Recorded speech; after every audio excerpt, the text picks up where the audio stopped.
దారుకుబీర్ మండలంలో దారుకుబీర్ గ్రామానికి కూటానికి ఏదైతే పంచాయతీరాజ్ డిపార్ట్మెంట్ నుంచి రహదారి ఉంది, ఆ రహదారిలో గత 25 సంవత్సరాల కింద ఒక బ్రిడ్జ్ కట్టినాం.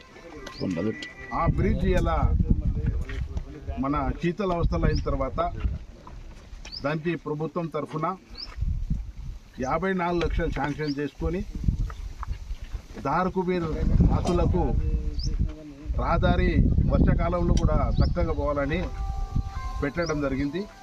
దానికోసం ప్రభుత్వ ముఖ్యమంత్రికి, ఇన్ఛార్జ్ మంత్రికి మన ప్రత్యేక ధన్యవాదాలు తెలియజేస్తూ, మా నియోజకవర్గాల మీద ప్రత్యేకంగా శ్రద్ధ వహించి ఏదైతే శాంక్షన్ చేశారో వాళ్ళకి ధన్యవాదాలు తెలియజేస్తూ, కాంట్రాక్టర్కి ఒకటే చెప్తున్నాను, 2 months లోపట్లో ఈ బ్రిడ్జ్ కంప్లీట్ అయ్యి మన రహదారి చాలు చేయాలని కాంట్రాక్టర్ కూడా చెప్పడం జరిగింది. ఖచ్చితంగా కాంట్రాక్టర్ కూడా వాగ్దానం చేశారు.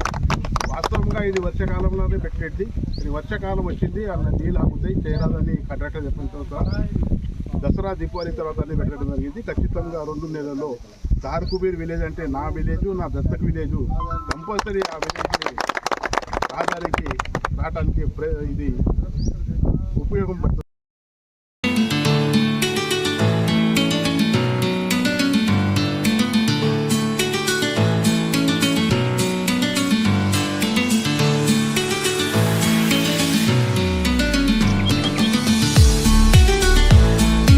చేస్తానని అన్నాను, కానీ ప్రభుత్వం మన తెలంగాణకు నాశనం పెట్టుకున్నది మీ ప్రజాముగా చెప్తున్నాను.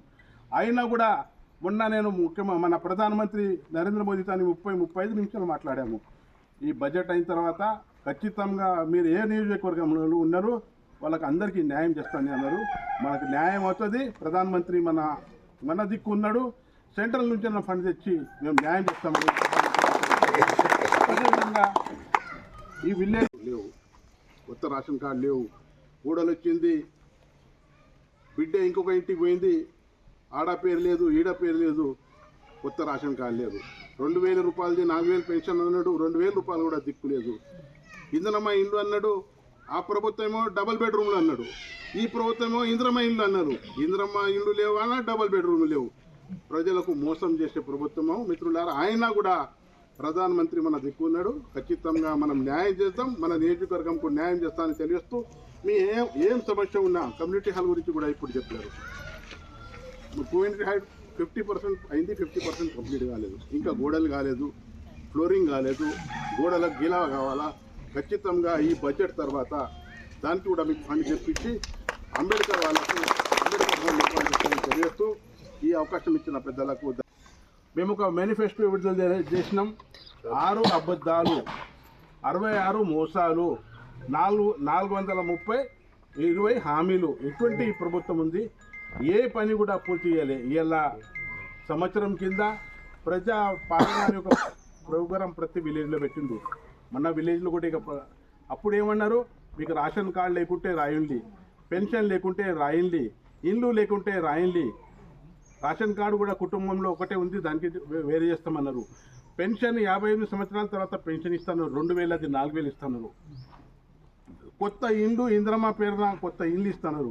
కానీ ప్రభుత్వము సంవత్సరం పూర్తిగా అయిన తర్వాత కూడా సంబరాలు చేస్తున్నది. ఏమని సంబరాలు చేస్తున్నది, మేము మంచి పని చేసినామని.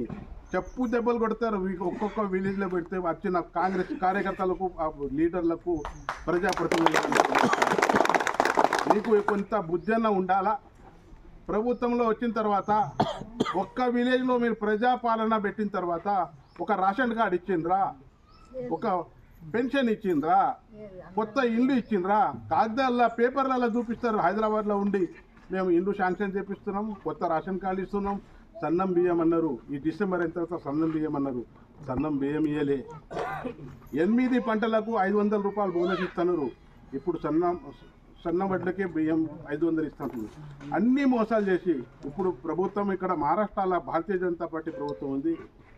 ముఖ్యమంత్రి వచ్చి లాడ్కీ బహిన్ ఏదైతే స్కీమ్ ఇచ్చిండు, 1500 రూపాయల నెలకు ప్రతి ఒక్క మహిళా సోదరులకు ఇచ్చిండు. ఇక్కడ మనకు మహాలక్ష్మి అని పథకం ఏదైతే తీసిండో 2500 ఇస్తున్నాడు, ఒక 20 రూపాయలు కూడా ఇవ్వలేదు. అటువంటి ప్రభుత్వం ఇలా మన తెలంగాణలో పాలన చేస్తున్నది. గరీబులకు మోసం చేస్తున్నది.